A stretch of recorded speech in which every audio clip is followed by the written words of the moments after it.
এখানে থার্ড যে অঙ্কটি তোমরা দিয়েছিলে সেটি ছিল এমন যে what is the compound interest on a some of rupees 13,000 at 20% per annum in 2 years if the interest is compounded 8 monthly। অর্থাৎ যদি কিনা কোনো একটি অর্থ 8 মাস অন্তর কম্পাউন্ড হয়। সাধারণত আমরা দেখেছি 1 বছরের ওটা কম্পাউন্ড হয় ইয়ারলি বা হাফ ইয়ারলি অথবা দেখি কোয়ার্টারলি, কিন্তু এখানে আছে 8 মাস ওটি কম্পাউন্ড হচ্ছে, তাহলে সেক্ষেত্রে আমার ইন্টারেস্টটা 2 বছর পরে কী হবে।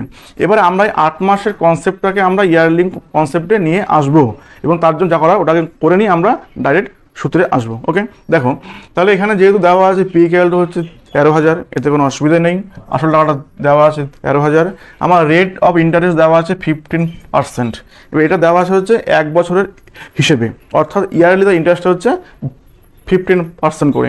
কিন্তু যেহেতু আমার ওখানে কম্পাউন্ডটা হচ্ছে 8 মাস অন্তর অন্তর, ফলে সেই 8 মাস হিসেবে কিন্তু এই 15% দিয়ে কাজ আমার হবে না, আমাকে ওটাকে 12 মাসের হিসেবটাকে আমাকে 8 মাসের ইন্টারেস্টে কনভার্ট করতে হবে। তাহলে পরে 8 মাস হিসেবে আমার কী আসবে, 15 × 8/12 করবো, ঠিক।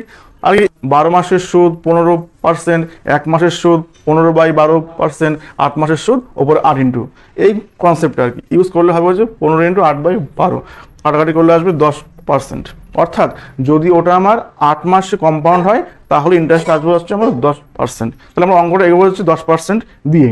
এবার সময় দেওয়া আছে এখানে আমার 2 বছর, ওই 2 বছর সময়টা আমাকে ঠিকঠাক কত বছর হয় এই 10% আনতে হবে। এবার দেখো যেহেতু 8 মাস অন্তর অন্তর হয় ইন্টারেস্ট কম্পাউন্ড হয়, এবার 2 বছর মানে হচ্ছে মোট 24 মাস।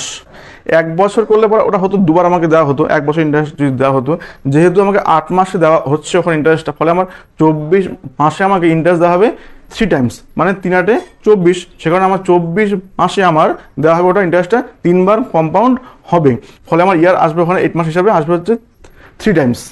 ওকে, এবার অঙ্কটা আমার সিম্পল আকারে আসলো, অর্থাৎ এবার পার্সেন্ট ধরবো আমরা 10% এবং ইয়ার ধরবো আমরা 3 বছর, সেই হিসাবে ডিরেক্ট আসবো সূত্রে। কম্পাউন্ড ইন্টারেস্টের সূত্র কি, P × 1 + R/100 ওপরে N - P, এটা হচ্ছে P হচ্ছে আসলটা। ওকে, আমি এই নিয়ম এখানে দেখালাম। এছাড়া ক্লাসে যে আমি 5-6 রকমের শর্ট নিয়ম দেখিয়েছি, তোমরা যে কোনো নিয়ম ইউজ করে তোমরা আনলেই হবে। ওকে, এবার হিসেবপত্র এখানে করলাম, হিসেবপত্র করে সাইডে এখানে দেখানো আছে। ওকে, পরে এটা দেখানো কিছু নেই, তোমরা এটা করতে জানো, এটা যে কোনো নিয়মেই। ওকে, উত্তর এসছে হচ্ছে 4303, এটা হচ্ছে আমার উত্তর।